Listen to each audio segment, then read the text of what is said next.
Olá, meu nome é Shirley Salles, sou professora aqui da Faculdade de Educação da Universidade Federal de Minas Gerais e membro do Observatório da Juventude. Eu integro a equipe de professores formadores do Pacto Nacional pelo Fortalecimento do Ensino Médio. E agora eu vou falar para vocês a respeito do conteúdo do Caderno 3, cujo título é o Currículo do Ensino Médio, seus sujeitos e o desafio para a formação humana integral. Eu vou percorrer um pouco o conteúdo do caderno a partir dos títulos dos subtópicos, explorando um pouco o que cada subtópico do caderno trabalha e o que a gente considera importante de estar pensando enquanto conteúdo formativo para vocês, professoras e professores. O primeiro subtópico são os pressupostos e fundamentos para um ensino médio de qualidade social, os sujeitos do ensino médio e a formação humana integral. Nesse subtópico, a gente vai começar trabalhando algumas concepções curriculares que são super importantes para a gente compreender o conteúdo desse caderno. A primeira concepção é de que o currículo é, por excelência, um instrumento, um artefato que, desde a sua emergência, tem como característica dividir e diferenciar. Então, essas práticas que o currículo institui de diferenciação, de divisão, elas são constitutivas do currículo e devem ser por nós conhecidas para que a gente compreenda as possibilidades, ou melhor, os limites de um currículo e também as suas possibilidades formativas, o que pode potencializar a nossa ação como professoras e como professores do ensino médio. Uma outra questão que é importante da gente considerar é de que é preciso haver um diálogo entre os sujeitos desse currículo e o próprio currículo. Os estudos sobre juventude já vêm discutindo há muito tempo a necessidade de que o currículo se aproxime dessa juventude a que ele se dirige. Então é isso que o caderno vai trabalhar, é isso que o caderno vai enfatizar, nos chamando a esse diálogo, para que o currículo promova esse diálogo dos jovens com a escola por meio desse currículo. O trabalho todo do Caderno 3, ele está alicerçado nas atuais diretrizes curriculares nacionais para o ensino médio, que foram recentemente aprovadas pelo Conselho Nacional de Educação e que tem como eixo norteador nessa diretriz por currículo do ensino médio as dimensões do trabalho como princípio formativo, a ciência, a tecnologia e a cultura. E nós, do Observatório da Juventude, na condução desse trabalho de formação, enfatizamos o papel do projeto político-pedagógico como uma instância que pode sistematizar as discussões que a gente vai tratar nesse processo formativo do pacto, mas também toda a iniciativa de alteração e de ajuste curricular que a escola vier a desenvolver a partir dos conhecimentos e do trabalho formativo desenvolvido no pacto. Então, a gente está apostando no investimento da escola e de toda a sua comunidade para a reelaboração do seu projeto pedagógico, do seu projeto político-pedagógico, em consonância com os preceitos, com as diretrizes curriculares nacionais e os princípios que estão regendo essas diretrizes. Além disso, toda a condução do trabalho, tanto de discussão nas escolas das novas diretrizes curriculares e de todo o efeito que a gente espera que o processo formativo do pacto venha a desenvolver, está ancorado numa metodologia que a gente vem desenvolvendo no Observatório da Juventude há muito tempo, uma metodologia de formação docente que tem até um vídeo já gravado sobre isso, que é a metodologia do ver, ouvir e aí sim, planejar e registrar. Essa metodologia, ela deve ser nossa referência para a discussão dos trabalhos na escola. Então, nosso convite é para que a gente possa ver e ouvir essa juventude que ocupa o currículo das nossas escolas, que ocupa os assentos das nossas escolas de ensino médio, e a partir dessa escuta e desse olhar atento, a gente consiga pensar, planejar, criar práticas curriculares que sejam significativas e realmente de qualidade no atendimento dessa juventude. E para isso a gente precisa passar por um processo de planejamento, de elaboração, de reelaboração curricular, registrando devidamente todas as discussões que a gente vier a fazer nas escolas. Ainda nesse primeiro tópico do caderno, é preciso pensar em algumas questões conceituais do campo curricular. Então, a primeira coisa que o caderno nos mostra é que currículo é também um campo de conflitos, de disputas, de interesses e de relações de poder. Isso nos leva a entender que a produção, que a elaboração, que a discussão e que o planejamento curricular necessariamente vai passar por esses processos de negociação na escola, de articulação de interesses, de alianças diferentes, e que isso só é feito com uma ampla discussão de toda a comunidade escolar na definição, na decisão de qual vai ser o currículo que aquela escola vai desenvolver. Para isso, o caderno também faz uma discussão dos campos teóricos que se debruçam para discutir o currículo. Então, a gente tem lá no caderno, resumidamente, uma discussão da teoria tradicional do campo curricular e também da teoria crítica. Mas eu gostaria de mencionar aqui também uma outra vertente teórica muito importante no campo curricular, que é a teorização pós-crítica. Então, esses três campos teóricos, teoria tradicional, crítica e pós-crítica, constituem atualmente o que a gente pode compreender do campo curricular e que nos dão os aportes para compreender o currículo na escola. A teoria tradicional, ela ainda em alguns documentos, em algumas práticas curriculares, ela ainda é vigente, mas ela foi formalizada, sistematizada, segundo os historiadores do campo curricular, a partir de 1918, com a publicação do livro Currículo de Bobbitt. Depois, nos anos 60, final dos anos 60 e 70, a gente tem então a configuração da teoria crítica e em meados dos anos 90, da teorização pós-crítica. Cada campo teórico desses tem a sua importância e tem também as suas teses, as análises que eles nos dão aporte para compreender o campo curricular e para compreender as nossas práticas nas escolas. Isso está lá no caderno para ajudar vocês no desenvolvimento dos trabalhos. O segundo tópico do caderno, intitulado Dimensões da Formação Humana, Trabalho, Ciência, Tecnologia e Cultura e os Sujeitos do Ensino Médio, é um tópico em que se discute muito a dimensão do sentido para o currículo. Então, o que a gente vê é que os estudos sobre juventude já nos alertam que o currículo é um artefato totalmente sem sentido para a juventude contemporânea. Então, ele se encontra atualmente, aí vamos falar especificamente do currículo do ensino médio, muito desvinculado dessa juventude que é sujeito desse currículo. E desvinculado das práticas dessa juventude, da cultura dessa juventude e principalmente com uma ausência de sentido que dê para essa juventude uma identificação com esse currículo e com as práticas curriculares das escolas.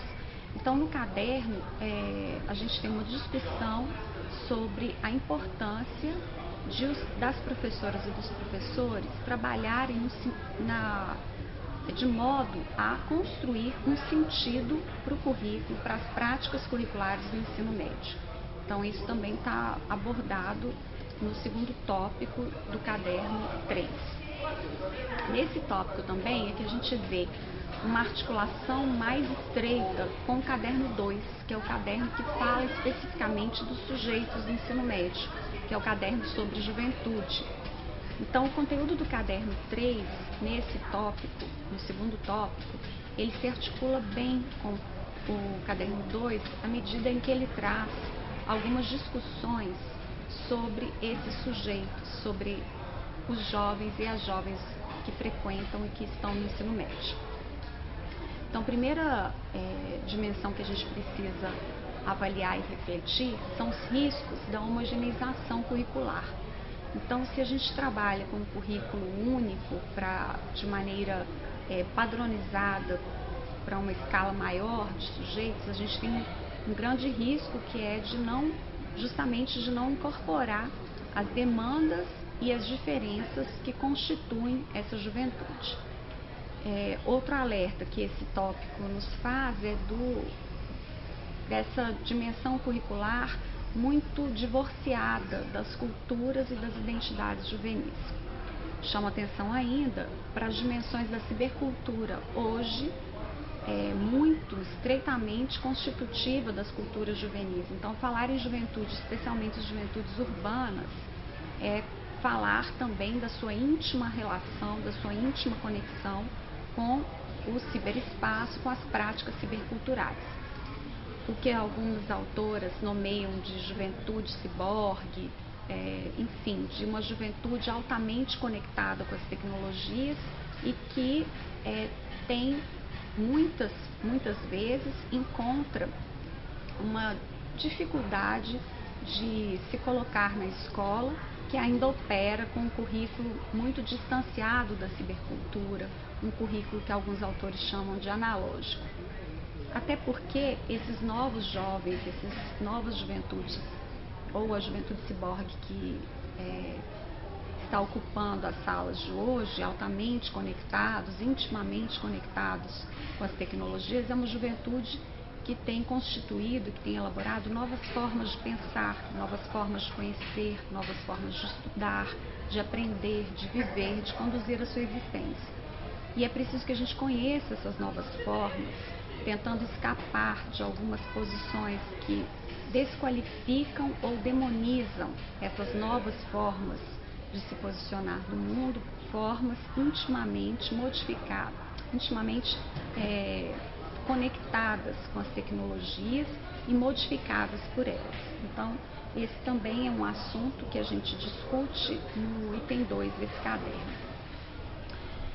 A gente tem ainda, dentro dos 4 princípios, dos eixos norteadores das diretrizes curriculares nacionais, aqui a gente também faz uma discussão, o caderno também faz essa discussão, que é a ideia do trabalho como um princípio educativo, da ciência como uma forma importante para se compreender o real por meio de conceitos e métodos, entendendo também a tecnologia como uma extensão das capacidades humanas, mediante a apropriação de determinados conhecimentos, e a cultura como valores e hábitos de um grupo. Então, essas 4 categorias constituem o eixo norteador das diretrizes e também do conteúdo dos cadernos.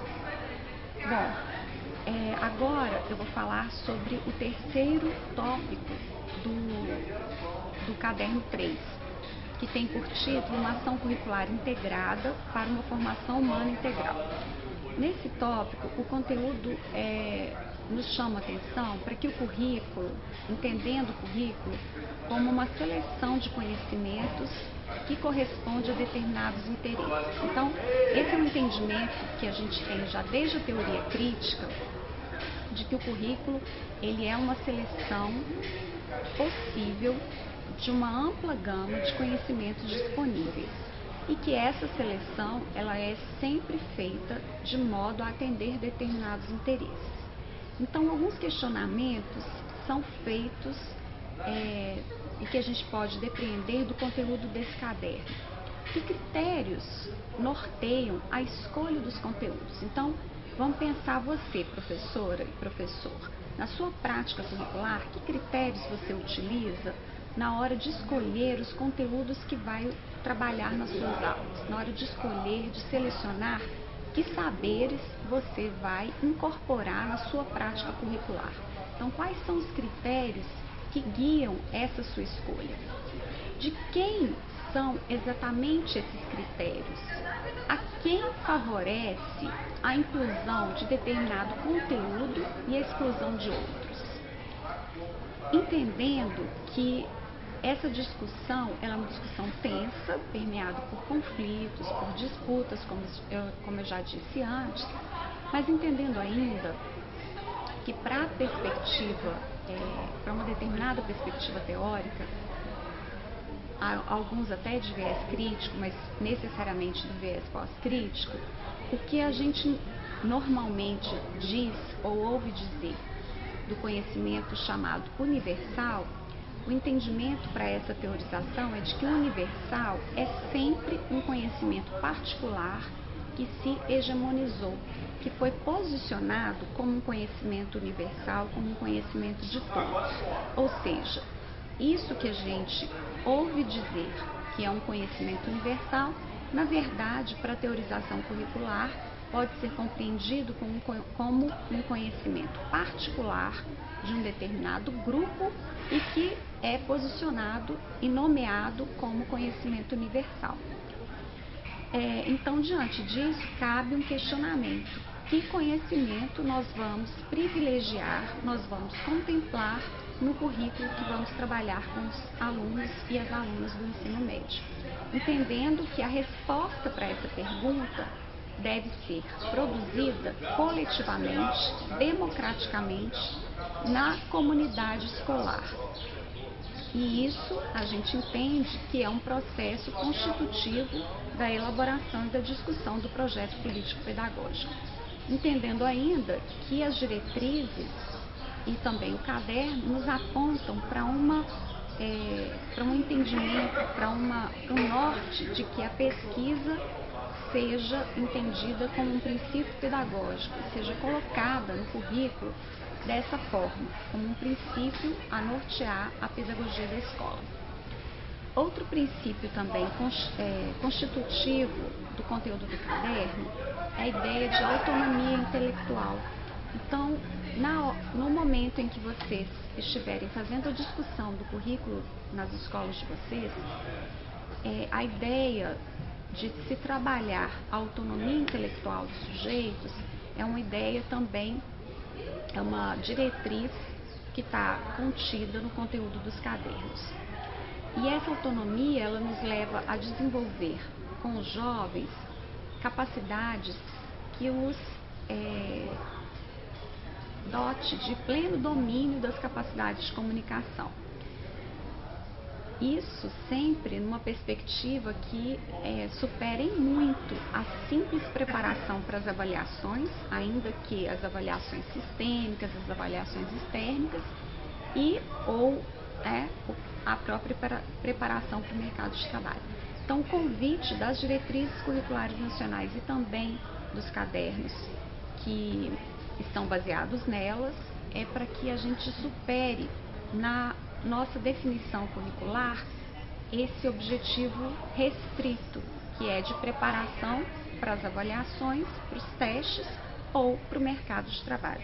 As diretrizes e nós também consideramos que esse é um objetivo bastante restrito e que não atende às demandas que a juventude apresenta para a escola na contemporaneidade. O quarto e último subtópico do caderno é intitulado Integração Curricular para as dimensões do trabalho, da ciência, tecnologia e cultura na prática escolar. Esse último tópico nos convida, a partir de toda a discussão, de todo o conteúdo desenvolvido até aqui, para que nos convida, nós todos, e também especialmente vocês, professoras e professoras do ensino médio, a pensar um novo desenho curricular. Um desenho curricular que atenda às demandas, aos interesses dessa juventude contemporânea, que tenha sentido para essa juventude que frequenta as nossas escolas públicas. E fazer esse novo desenho requer de nós, juntamente com toda a comunidade escolar, uma série de características, requer de nós bastante ousadia, inventividade, criatividade e especialmente um trabalho coletivo, um trabalho de discussão democrática, ampla e contemplando todos os sujeitos da escola. E a gente, novamente repito, a gente acredita que o PPP pode ser, que a construção e a reelaboração do PPP pode ser um grande instrumento para promover esse novo desenho curricular com essas características que eu nomeei aqui. ousadia, inventividade, criatividade, transgressões, rupturas e modificações. Isso porque, para modificar as práticas curriculares que atualmente estão divorciadas das culturas juvenis, é preciso romper com as dicotomias, é preciso romper com essas práticas já arraigadas, já instituídas na escola e que têm produzido tanta tristeza e tanto fracasso nas nossas escolas, e pluralizar as possibilidades curriculares com novas invenções, novas criações, tentando criar currículos que sejam efetivamente adequados e efetivamente com sentido que contemple essa juventude, e para isso é, portanto, necessário multiplicar as possibilidades curriculares, transgredindo aquelas que já estão instituídas há muito tempo.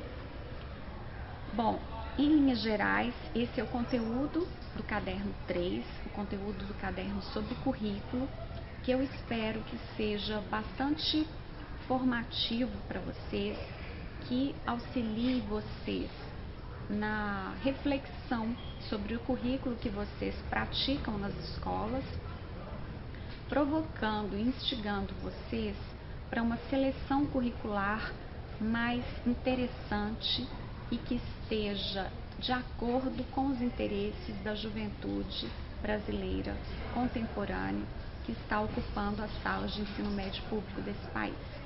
Bom trabalho, bom curso e até breve.